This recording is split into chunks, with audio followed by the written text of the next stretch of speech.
Bueno, continuamos con nuestra serie A la luz de su palabra. Hubo un lapso de interrupción de semanas, pero ya estamos acá de vuelta, continuando con este recorrido en nuestra serie pues más longeva, ya 167 episodios, donde quien la escuche por primera vez lo que hemos es hecho un recorrido además para mí muy enriquecedor en el sentido de que es fusionar lecturas del Antiguo Testamento con el Nuevo Testamento y con ello vivir la experiencia de un mismo Dios que se nos revela igual ayer, hoy y siempre. Y hoy en este libro de Job, que ha sido un libro muy interesante, pues vamos a vivir la experiencia de ese Dios que vivía en silencio, en silencio, en silencio, y Job decía y Job reclamaba y los amigos le contestaban y lo aconsejaban y buscaba respuestas a su sufrimiento hasta que en algún punto del camino, capítulo 38 del libro, Dios responde. Esta respuesta de Dios es muy interesante, voy a leerla con el auxilio del Espíritu Santo de una manera pausada para que podamos ir comprendiendo un poquito hacia dónde va Dios con esta reflexión. Al final entender lo que significa ser Dios, porque a veces los seres humanos tenemos como una concepción Dios igual a genio y genio de la lámpara. Entonces el Dios que debe cumplir deseos, un poder que está allí a la espera de que alguien lo secuestre, lo colonice y lo haga parte de su vida.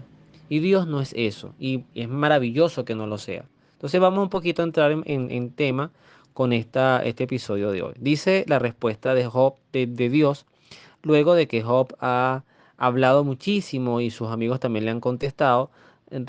Recordemos que esto parte desde el capítulo 2 con todo este sufrimiento corporal que Job viene padeciendo luego de haber perdido a toda su familia y que él no llega a maldecir a Dios, pero ya el dolor es tan intenso que ciertamente es toda una proeza pues mantener la fe en situaciones tan adversas para su propia vida y salud. Entonces dice Dios, comienza diciendo así, ¿no? Yahvé respondió a Job en medio de la tempestad y le dijo, ¿quién es ese que oscurece mis designios y habla de lo que no sabe? Amárrate los pantalones como hombre, voy a preguntarte y tú me enseñarás. ¿Dónde estabas tú cuando yo fundaba la tierra? Habla, si es que sabes tanto. ¿Sabes tú quién fijó sus dimensiones o quién la midió con una cuerda? ¿Sobre qué estaban puestas sus bases o quién puso su piedra angular mientras cantaban a coro las estrellas del alba y clamaban todos los hijos de Dios? ¿Quién encerró con doble puerta el mar cuando salía borbotando del seno materno, cuando le puse una nube por vestido y espesos nublados por pañales? Y cuando le fijé sus límites y le puse puertas y cerrojos, diciendo, hasta aquí no más llegarás. Aquí se romperá el orgullo de tus olas. ¿Has mandado una vez en tu vida a la mañana o indicado a la aurora su lugar para que tome los bordes de la tierra y eche fuera de ellas a los malhechores? El suelo entonces toma un color de arcilla y se tiñe de rojo como un vestido. Les quitas su luz a los malvados y quiebra el brazo que iba a matar. Has llegado hasta donde nace el mar y paseado por el fondo del abismo. Se te han mostrado las puertas de la muerte. Has visto los porteros del país de la sombra. Has medido las llanuras inmensas. Indícalo, si lo sabes. ¿Por dónde se va a la morada de la luz y de dónde salen las tinieblas? Si sabes ir hasta su casa, podrás encaminarlas hasta allá. Pero lo sabes, pues naciste antes que ellas, y grande es el número de tus días.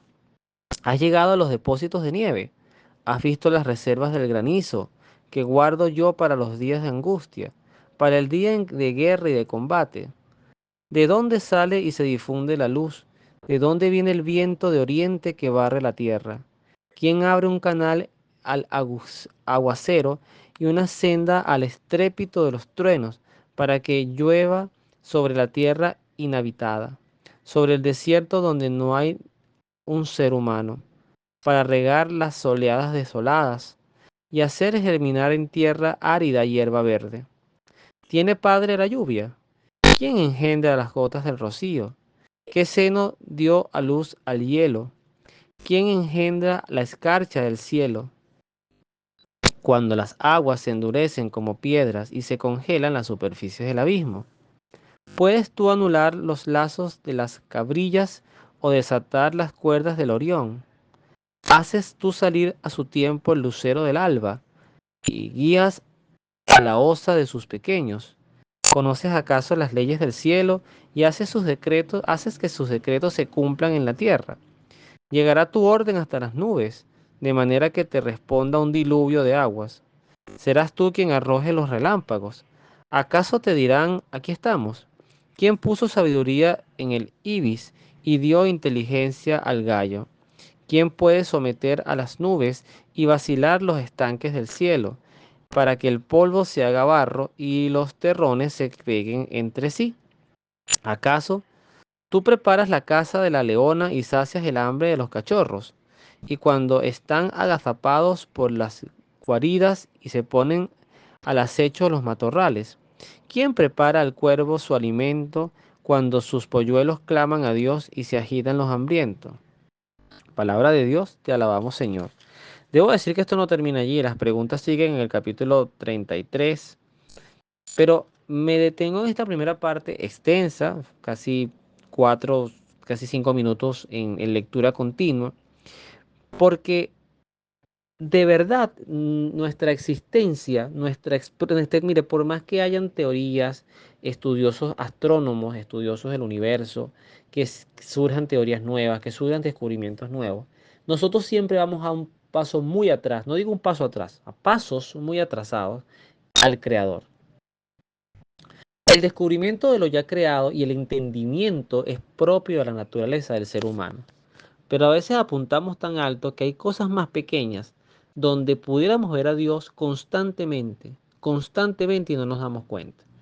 Nosotros dependemos en absoluto, desde el primer día que somos concebidos, pero dividiéndolo en partes, esos primeros 9 meses, luego desde el primer día del nacimiento, hasta aproximadamente los 4 o 5 años, por decir una edad básica, dependemos absolutamente de quien nos cuide. Y no, fíjese que no dije de papá y de mamá, que es lo natural o es lo deseado, pero dependemos de quien nos cuide. Si esa persona se le cruzan los cables y un día no nos quiere alimentar más, no nos quiere bañar más, no nos quiere proteger más de cualquier riesgo, sencillamente moriríamos indefensos.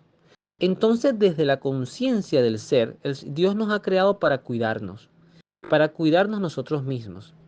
Y eso ha permitido la continuidad de la especie. No ha salido mal, porque somos más de 7.000 millones de habitantes en el planeta. Entonces, mal no ha salido. La especie humana es la única especie que no está en riesgo de extinción por sencillamente caza, porque se ha dejado de reproducir. Aunque proyectando el tiempo pareciera que ese riesgo en unos 200, 300 años, por yo decir una cifra aventurera, pudiéramos ver cifras distintas. Pero sí podemos distinguirnos con un bombazo nuclear que a algún loco se le ocurra cruzar un cable en el camino. Sin embargo, la providencia de Dios está en todo. Y eso es lo que Dios le quiere transmitir a Job.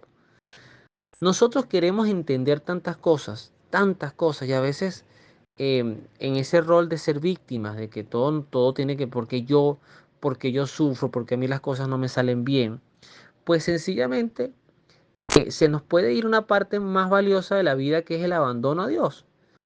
Algo que además, porque así Dios lo quiso, yo lo he experimentado. Yo he vivido momentos muy agudos y muy grises en mi vida, pero además sencillamente el deseo de seguir viviendo y seguir hacia adelante, al pasar el tiempo han llegado enormes bendiciones y miras atrás y dices, wow, si esto no hubiese pasado, realmente yo no estuviera viviendo lo que actualmente vivo.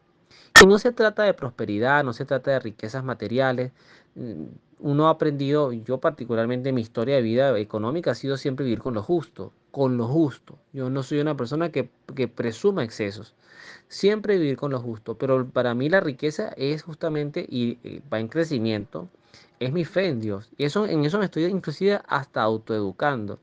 Es aprender a no decirle a Dios qué hacer con mi vida, sino confiar en que mi vida está en sus manos. Y vendrán momentos buenos y vendrán momentos no tan buenos. Yo he experimentado desde la oración y por eso pongo el ejemplo de Job. ¿Cuántas cosas no le he pedido yo a Dios que sencillamente no se han dado o se ha dado todo lo contrario? todo lo contrario. He orado por la salud de personas que se han muerto. He orado por el trabajo de gente que de repente no lo han continuado. He orado por amistades que quisiera que estuvieran y se han ido. Entonces pareciera que si Dios constantemente me va recordando esa parte del que está escrito en el libro de Isaías, tus caminos no son, tus pensamientos no son mis pensamientos, ni tus caminos son mis caminos. Entonces Dios tiene muchos momentos de silencio, de los cuales también hay que aprender. El silencio es el primer paso a la confianza y a la paciencia. Es decir, Señor, no estoy recibiendo las señales claras, no estoy entendiendo lo que está pasando, quisiera entender, pero confío en ti. Eso mismo lo voy a hacer un símil, o sea, un símil no, lo voy a unir con un momento en el que Jesús guarda un silencio porque sencillamente delante de quien estuvo, y lo voy a decir así, no le dio la gana de hablar. Y ese silencio también nos tiene mucho que decir. Estaba Jesús ya a las puertas de la pasión, de su muerte. Pilatos lo manda de donde Herodes, y aquí en el capítulo 23 de Lucas, a partir del versículo 8, lo narra así. Al ver Jesús, al ver a Jesús, Herodes se alegró mucho. Hacía tiempo que deseaba verlo por las cosas que oía de él y esperaba que Jesús hiciera algún milagro en su presencia. Me detengo aquí porque esto justamente es la mirada de lo que decía al principio, cuando tenemos una percepción del Dios genio de la lámpara. O sea, alguien tiene un poder allí y yo lo quiero manipular, yo lo quiero controlar, yo quiero hacer un circo en mi vida desde lo que tú haces. Quiero que me entretengas, quiero que cumplas mis deseos. Jesús le hizo pues un montón de preguntas. Me imagino que me pasa con mi hijo que a veces te pregunto una cosa y cuando tú estás tratando de responder te está preguntando otra que no tiene nada que ver con lo que te preguntó primero. Entonces como que la necesidad de preguntar, de hacer presencia con la pregunta, pero no le interesan las respuestas o no las sabe, no sabe procesar lo que es una respuesta. No es la búsqueda de conocimiento, es la búsqueda de atención. Creo que Herodes estaba en ese momento buscando la atención más que el conocimiento. Entonces dice el texto, pero Jesús no contestó nada, mientras los jefes de los sacerdotes y los maestros de la ley permanecían frente a él y reiteraban sus acusaciones. Herodes con su guardia lo trató con desprecio. Fíjense el cambio tan rápido. Al principio se alegró y luego inmediatamente al ver que éste no respondía como él quería, lo despreció. Eso también pasa muchísimo en nuestra fe. Para burlarse de él lo cubrió con un manto espléndido y lo devolvió donde Pilatos. Y entonces termina el texto que estuve reflexionando diciendo, y ese mismo día, Herodes y Pilatos, que eran enemigos, se hicieron amigos. Palabra del Señor, gloria a ti, Señor Jesús. Fíjense de dónde viene la amistad, de el desprecio a Dios. Dios ahí no habló nada, ahí no había nada que hablar. Me viene a la mente las frases cuando Jesús decía, no le den a los perritos la comida de los amos. O sea, lo sagrado también hay que cuidarlo. No todo momento es para hablar, no todo momento es para confrontación, no todo momento es para debate. A veces la mejor respuesta es el silencio. Y en eso Dios nos gana en sabiduría, nos aventaja, porque Él sabe que no se habla ni desde la absoluta alegría, ni desde la absoluta ira. Esas dos emociones, ahorita tan famosa la película Intensamente, esas dos emociones descontroladas nos pueden llevar a decir las peores estupideces de nuestras vidas. Y esas palabras, a diferencia de un golpe, no las podemos recoger. El golpe sana y el morado se quita, que tampoco es recomendable golpear, pero las palabras siempre perduran en el tiempo. Y entonces el proceso de sanación de palabras hirientes es mucho más complejo, mucho más desafiante. Por eso es que hay que aprender del silencio de Dios. Es decir, eso de estar presionando a Dios hasta que hable no es una tarea sabia. Dios dejó a Job como ejemplo en la Biblia. Esperó 38 capítulos, desde el capítulo 2, vamos a decir 36 o 37, pero esperó 38 capítulos del libro de Job para hablar, para dirigirle una palabra a Job. Y ya el libro ya está terminando, son 40 y tanto de episodios, de capítulos. Entonces nos damos cuenta rápidamente cómo este Job, que al final no le queda otra que enmudecer ante un Dios que ahora desde su majestuosidad, son 42 capítulos, este Dios desde su majestuosidad sencillamente le pregunta, Hermano, ¿dónde estuviste tú cuando yo hice todo? Yo mañana tengo que ir a trabajar, por ejemplo, el momento que hago esta grabación es de noche, pero yo no sé si mañana va a llover, no sé si mañana va a ser buen tiempo, y yo no controlo eso. Yo tengo que esperar que llegue el mañana. Hay pronósticos, pero la certeza la tendré cuando me llegue el mañana. Dios ya lo sabe. Esa es la diferencia, y eso es lo que Dios nos invita a confiar, a abandonarnos a su providencia, a su poder, a su sabiduría y a su tiempo. Creo que eso es una gran lección que tenemos que aprender los cristianos, que a veces nos desbordamos en impaciencias y queremos las respuestas rápidas. Las conversiones nos propias y las de nuestros allegados demoran. Yo he visto procesos de más de 40 años de conversión y todavía están en proceso. Pero ahí van. Y si se da, lo importante es mantenernos fieles en la fe. Dios los bendiga, nos vemos en la oración.